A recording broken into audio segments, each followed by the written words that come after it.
Thaís, vamos lá, números é contigo. Graças a Deus. Estou vendo que o Gabriel ainda está no escritório, a culpa do boletim que nós vamos apresentar aqui, está trabalhando até agora. Vamos lá.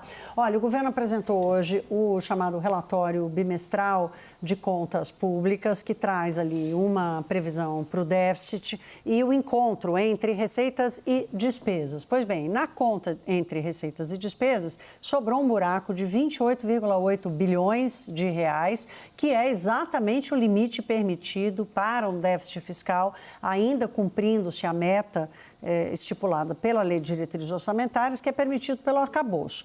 Esse rombo, ele chega a esse montante depois do corte de 15 bilhões, pouco mais de 15 bilhões, que foi anunciado na semana passada pelo ministro Fernando Haddad, que foi confirmado hoje. Quer dizer, da onde surgiu essa necessidade desse corte desse tamanho e que acabou resultando no tamanho desse buraco? Vamos dar uma olhada na outra arte para a gente entender o encontro entre despesas e receitas. Olhando para o lado das despesas, o que aconteceu foi um aumento expressivo das despesas com o BPC, que é o benefício de... prestação contínua. De proteção continuada, não. Benefício de prestação continuada. Prestação continuada, esqueci completamente. E os benefícios presidenciários. Portanto, com o aumento destes gastos, o governo precisou fazer o bloqueio de 11 bilhões. Aqui tem uma dúvida gigantesca, porque o mercado acha, e o Gabriel vai confirmar, que esse número está ainda subestimado. Olhando do lado das receitas, o que aconteceu foi uma frustração com receitas para a Previdência, por causa da desoneração da folha, e o que chamou mais atenção foi a frustração com receitas do CARF, que é aquele Tribunal Administrativo de Contencioso Tributário, que o governo esperava no começo do ano 55 bilhões de reais, agora espera 37, e ainda há muita dúvida se ele vai conseguir fazer, e é por causa da queda nas receitas que o governo anunciou o contingenciamento de quase 4 bilhões de reais, e nesse encontro de contas sobra, então, o déficit de 28,8 bilhões para o ano. Obrigado, Thaís. Gabriel, é normal a gente ver qualquer governo, o brasileiro não é nenhuma exceção, num momento como esse, dando um pouquinho mais de cor agradável ao lado das receitas e do lado das despesas nem tanto assim. A pergunta é, esses dois pontos de partida quanto à receita e despesas do governo brasileiro são realistas? Infelizmente, William, ainda não. É verdade que eles estão tentando ajustar gradualmente a estratégia do governo, tem sido de a cada bimestre incorporar algum grau de realismo, mas ainda está bastante distante assim, do esperado, né, do que seria a realidade fiscal. Por exemplo, a Previdência, a gente tem pelo menos aí de 10 a 12 bilhões de reais de despesa subestimada com a Previdência. E isso, mesmo levando em consideração que o governo, digamos assim, fez um gol de mão, né? Eles consideraram 9 bi de ganho, né, de redução de despesa por conta do pente fino, que na semana passada, final da semana passada, o ministro da Fazenda chegou a mencionar que não estaria na conta desse relatório bimestral. Mas durante a coletiva, nós descobrimos que sim, estão na conta, ou seja, a despesa com a Previdência levou em conta 9 bilhões de ganho com o pente fino neste ano, não é nem em 2025, neste ano. E mesmo assim, a gente tem despesas subestimadas em 10 a 12 bilhões. Na receita, um ponto importante, a Thaís mencionou as receitas do CARF, né? CARF e transação tributária. Ainda estão presentes, é um volume significativo. Se a gente for pegar CARF mais transação tributária, isso vai dar 70% de tudo que o governo estima para arrecadar ainda esse ano. Então, está bastante inchado ainda, bastante heróico a estimativa de receita nessas duas rubricas, né, CARF, transação tributária, que a gente não faz a menor ideia de quanto entrou até agora. Na coletiva, mais uma vez, foi questionado quanto que já entrou e a gente simplesmente não tem a resposta. Então, não bastasse os números, a gente tem um problema de falta de transparência sobre o estado, de fato, das contas públicas no Brasil hoje. Gabriel, deixa eu voltar aí, porque isso que você acabou de falar é grave e provavelmente assusta quem nos acompanha. Quer dizer, o resumo do que você está dizendo é o seguinte: o governo está falando de despesas que ele não sabe muito bem quais são e está falando igualmente de receitas que ele não sabe muito bem quais são? Perfeito, exatamente isso. Na receita, O secretário foi questionado diversas vezes, William, sobre quanto de fato entrou de CARF e transação tributária, assim como de subvenção do ICMS e também da limitação da compensação por crédito, limitação pela compensação judicial de crédito tributário. Ele não soube informar. Então, a gente, na realidade, não sabe de fato quanto dessas medidas extraordinárias de receita efetivamente entrou no Caixa da União. Infelizmente, é incrível, mas a gente não sabe. E pelo lado da despesa, a gente ainda também tem problema. Então, a gente está navegando no mar sem bússola. A divulgação hoje do relatório bimestral, ela me deixou bem preocupado com relação a esse ponto da transparência. A gente precisou aguardar 3 horas de coletiva para tentar entender um relatório super confuso. Sim, vários pontos do relatório ficaram super confusos e só durante 3 horas de coletiva, com várias perguntas de vários jornalistas que estavam ali com o olho na bola, a gente conseguiu descobrir algumas coisas que não estavam explícitas, não estavam colocadas de forma assertiva no relatório. Então, tem sim um problema relevante de transparência. A gente está, digamos assim, faltando com transparência devida nas contas públicas. Acho que esse relatório bimestral deixou bastante claro isso, infelizmente.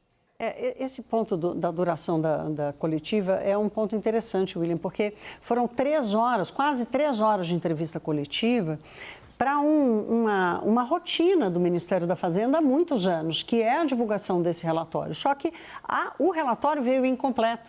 E quanto mais os jornalistas perguntavam, menos vinha da resposta. Houve ali uma tentativa de explicação, por exemplo, de um prazo que o CARF leva para o contribuinte tem 90 dias para reconhecer e para escolher se vai judicializar ou não. Depois o governo tem mais um período para fazer a conta, se vai dar benefício ou não para um acordo. Ou seja, então a explicação técnica aconteceu, mas aquilo que não apareceu no relatório que eles apresentaram, lá na apresentação de slides, a imprensa tentou tirar deles por 3 horas. Eles ficaram lá, eles tiveram à disposição de esperar as respostas. Agora, tem um ponto que eu queria chamar a atenção aqui. Hoje eu conversei com ex-secretários do Tesouro Nacional, porque me chamou muito a atenção quando eles disseram que estão contando com o chamado empossamento. O empossamento é uma conta que sobra na conta dos ministérios, mesmo para despesas obrigatórias, que não podem ser pagas se o serviço não foi prestado, no caso de saúde, educação, especialmente.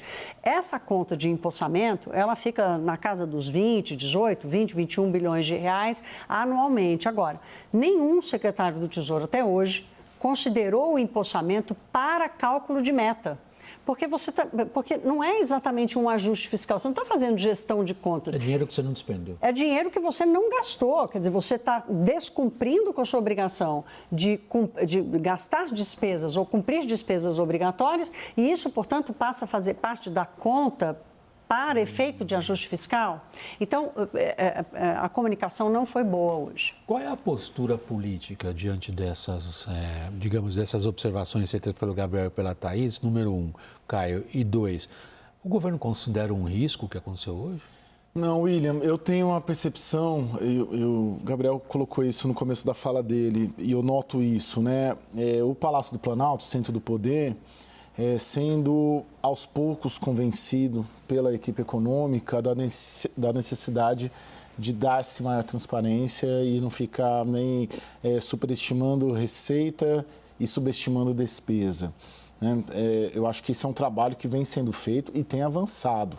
Né? Tudo que a gente já viu na quinta-feira passada, quando foi a reunião da Simone Tebet com o Haddad, com o Lula, com o Rui Costa, né, uma antecipação de um anúncio do que aconteceria hoje, esses dados de 32 bi, o crescimento exponencial da despesa, acho que caiu a ficha do Lula. E muitas vezes a gente tem que diferenciar o que o Lula fala do que o Lula faz. Nesses últimos 5 dias, o que eu tenho visto é o Palácio do Planalto avalizando esse movimento do Haddad, de tentar dar uma racionalidade nas contas e nesse bloqueio e nesse contingenciamento. Acho que tem uma preocupação maior avalizada pelo presidente, porque o problema é quando você não tem. Quando a equipe econômica tem uma preocupação com o cenário, mas você não tem um aval político. Acho que agora, nesses últimos dias, ele ganhou um aval político. É interessante o que você está levantando, Caio, muito interessante, porque a partir da análise que o Gabriel faz dos números, Gabriel, você, por favor, me corrija se eu estiver fazendo uma interpretação completamente equivocada do que você trouxe aqui para a nossa audiência. Mas, ao contrário, você sai desse exercício hoje de transparência com a ideia de que não houve transparência. Sim, eu entendo que a gente está exatamente na posição oposta, né? Porque eu entendo o seguinte, os 15 bi de congelamento, na verdade, é um que a gente em economia chama de estratégia max-min, né? É um nome bonito para dizer, basicamente, o governo tentou maximizar ali o contingenciamento, minimizando o desconforto político, né? 15 bi seria assim, o limite que o mercado aceitaria, né? Se fosse 10 seria muito ruim, o mercado está esperando alguma coisa na casa de 20 e veio 15, né? No meio do caminho. Está longe de resolver o problema, eles corrigiram alguma coisa na despesa, mas como eu falei no início, ainda tem muita coisa para ser ajustada. A Previdência está de 10 a 12 bi subestimada, ainda tem bastante coisa para ajustar no lado do gasto. E na receita, a gente falou do CARF, transação tributária, mas repara que mesmo a receita do CARF sendo revisada para baixo, na prática, quando a gente incorpora a fala do secretário da Receita, não houve uma redução efetiva da estimativa do CARF. Na verdade, o que houve foi que ela escorregou para 2 meses para frente.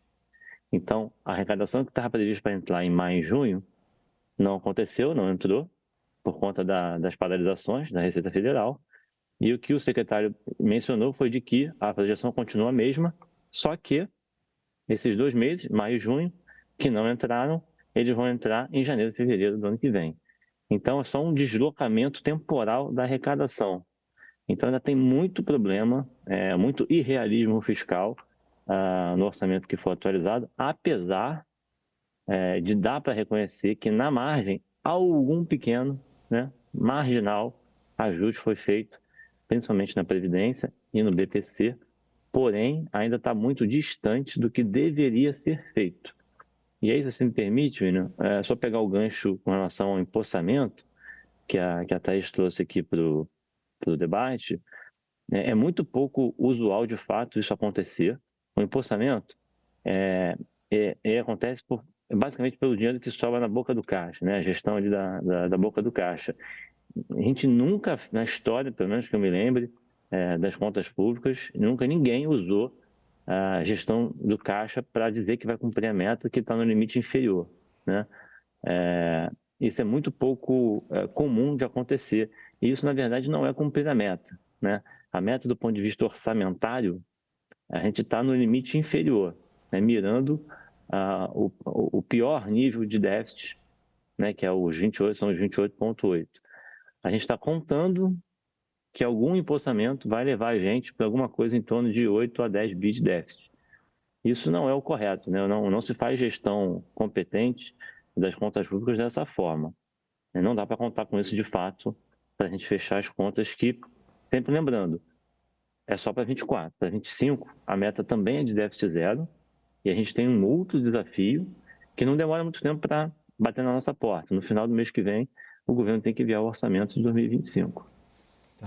William, só para terminar, o presidente Lula mudou a postura dele. Hoje ele deu entrevista às agências internacionais, falou com mais tranquilidade e moderação sobre o ajuste fiscal, a responsabilidade fiscal. O que eu ouvi hoje é que o governo deixou sangrar muito tempo, deixou piorar muito tempo e, portanto, alimentou a desconfiança de que não vai dar certo se mantiverem essa prática de continuar subestimando despesa e superestimando receita.